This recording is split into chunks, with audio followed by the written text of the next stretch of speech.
প্ৰথমে মাছবিধকৰ ৰঙচুৱাকৈ ফ্ৰাই কৰি ল'লে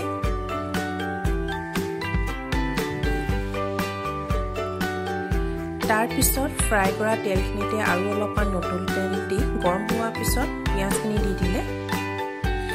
অলপ সময় ভাজাৰ পিছত তাতে দি দিছে এচামুচ হালধি আৰু জোখ অনুসাৰে নিমখ আকৌ অলপমান লৰাই লৈ তাতে কচু শাকখিনি দি দিছে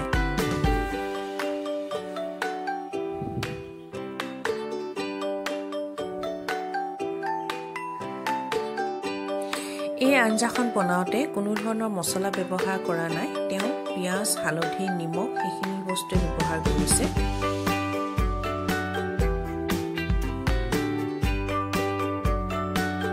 তাৰ পিছত তাতে দি দিছে জালুক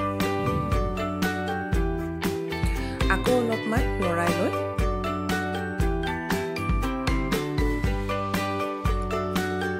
ঢাকনখন মাৰি অলপ সময় সিজিব দিলে ঢাকনখন উদঙাই অলপ সময় মিক্স কৰি ল'লে এনেদৰে কৰি ল'লে শাকখিনি খাবলৈ বৰ সোৱাদ হয়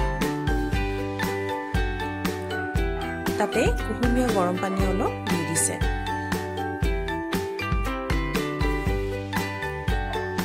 অলপ সময় উতলিবলৈ দিলে তাতে ফ্ৰাই কৰি থোৱা মাছবিধকো দি দিছে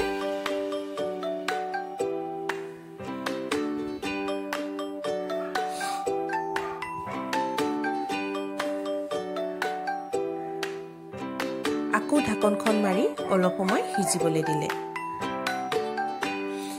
ঢাকনখন উদঙাই এয়া চাওক আমাৰ জালুকীয়া ৰেডি হৈ গৈছে এনেদৰে আপোনালোকে ঘৰত বনাই খাব